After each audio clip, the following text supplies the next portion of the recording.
കേരളത്തിലെ കമ്മ്യൂണിസ്റ്റ് രാഷ്ട്രീയം ഒരു കാലത്ത് സ്വന്തം നൈതിക മൂലധനമായി ഉയർത്തിക്കാട്ടിരുന്ന വാക്കാണ് രക്തസാക്ഷി. ജയിലുകളും വെടിയുണ്ടകളും കൊടിയ പീഡനങ്ങളും അതിജീവിച്ച സഖാക്കളെ ഓർമ്മിപ്പിക്കുന്ന, ചോദ്യം ചെയ്യാനാകാത്ത ഒരു രാഷ്ട്രീയ പദവി. എന്നാൽ ആ പദവിയെയാണ് ഇന്ന് പാർട്ടിയുടെ അകത്തളങ്ങളിൽ ചിലർ വരുമാന മാർഗമാക്കി മാറ്റിയിരിക്കുന്നത്. രക്തസാക്ഷിയുടെ പേര്, ഒരു ഫണ്ട്, അവിടെ നിന്ന് അധികാരം, പദവി, സംരക്ഷണം. ഇതാണ് ആ പുതിയ കമ്മ്യൂണിസ്റ്റ് ശൈലി. പയ്യന്നൂരിലെ ധനരാജ് രക്തസാക്ഷി ഫണ്ട് തട്ടിപ്പ് പുറത്തു വന്നപ്പോൾ പാർട്ടി പറഞ്ഞത് ഇതൊരു ഒറ്റപ്പെട്ട സംഭവം എന്നായിരുന്നു.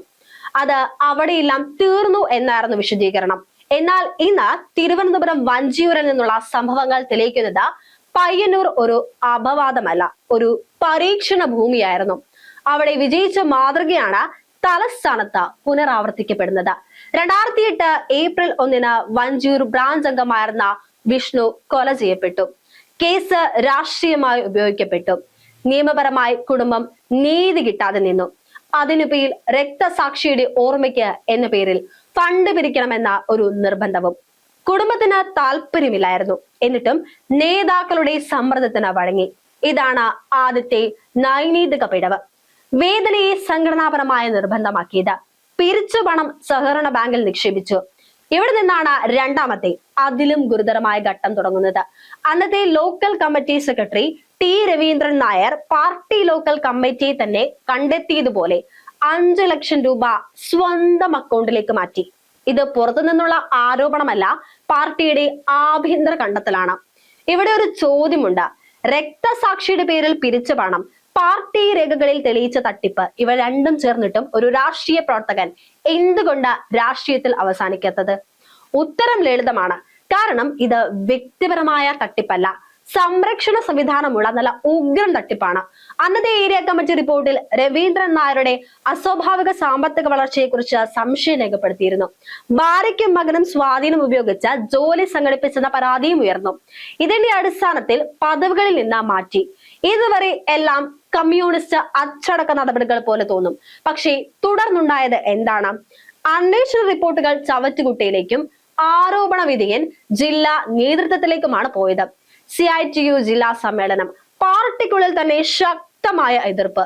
എന്നിട്ടും രക്തസാക്ഷി ഫണ്ട് തിരിമറി നടത്തിയതായി കണ്ടെത്തിയ ഒരാളെ CITU ജില്ലാ സെക്രട്ടറി. ഇതാണ് പുത്തൻ കമ്മ്യൂണിസ്റ്റ് നീതി. കുറ്റം ചെയ്താൽ പുറത്താക്കലില്ല, ഉയർത്തലാണ്. ഇവിടെയാണ് പയ്യന്നൂർ വീണ്ടും ഓർമ്മ വരുന്നത്. ധനരാജ് ഫണ്ട് കേസിലും ആദ്യം അന്വേഷണം, പിന്നെ നടപടി, ഒടുവിൽ സംരക്ഷണം. അവിടെ ചോദ്യം ചെയ്തവർ പാർട്ടി വിരുദ്ധർ. ഇവിടെ ചോദ്യം ചെയ്തവൻ ആവട്ടെ രക്തസാക്ഷിയുടെ സഹോദരൻ തന്നെ. വിഷ്ണുവിന്റെ സഹോദരൻ വിനോദ് പുറത്തു വന്നത് ഒരു രാഷ്ട്രീയ നാടകത്തിന് വേണ്ടിയല്ല, ഒരു പാർട്ടി കുടുംബം പൊട്ടിത്തെറിക്കുന്നതിന്റെ ശബ്ദമായിരുന്നു അത്. ഇനി CPM-നൊപ്പം താൻ ഇല്ല എന്ന പ്രഖ്യാപനം ഒരു വികാരമല്ല, ഒരു രാഷ്ട്രീയ വിധിയാണ്. കാരണം ഇവിടെ വഞ്ചിക്കപ്പെട്ടത് ഒരു പ്രവർത്തകനല്ല, രക്തസാക്ഷിയുടെ കുടുംബമാണ്. ഇവിടെ ചോദ്യം വെറും 5 ലക്ഷം രൂപയല്ല, ബാങ്ക് ഇടപാടല്ല, അക്കൗണ്ടിംഗ് പ്രശ്നവുമല്ല. ചോദ്യം ഇതാണ്: രക്തസാക്ഷിത്വം പാർട്ടിയുടെ മൂല്യമാണോ, അല്ലെങ്കിൽ പാർട്ടിയുടെ വരുമാനമാണോ? ഒരു തൊഴിലാളി സംഘടനയുടെ ജില്ലാ നേതാവായിരിക്കുന്ന വ്യക്തിക്ക് രക്തസാക്ഷി ഫണ്ട് തിരിമറി ആരോപണം ഉണ്ടെങ്കിൽ അത് തൊഴിലാളികളോടുള്ള തുറന്ന വെല്ലുവിളിയാണ്. നിങ്ങൾ പിരിക്കുക, ഞങ്ങൾ കൈകാര്യം ചെയ്യും എന്ന സന്ദേശം. ഈ കൈകാര്യം ചെയ്യലാണ് പ്രശ്നം. അത് നീതിയല്ല, അധികാരത്തിന്റെ സംരക്ഷണമാണ്. പയ്യന്നൂർ ആവർത്തിക്കുന്ന തിരുവനന്തപുരം നമ്മളോട് പറയുന്നത് കഠിനമായ ഒരു സത്യമാണ്.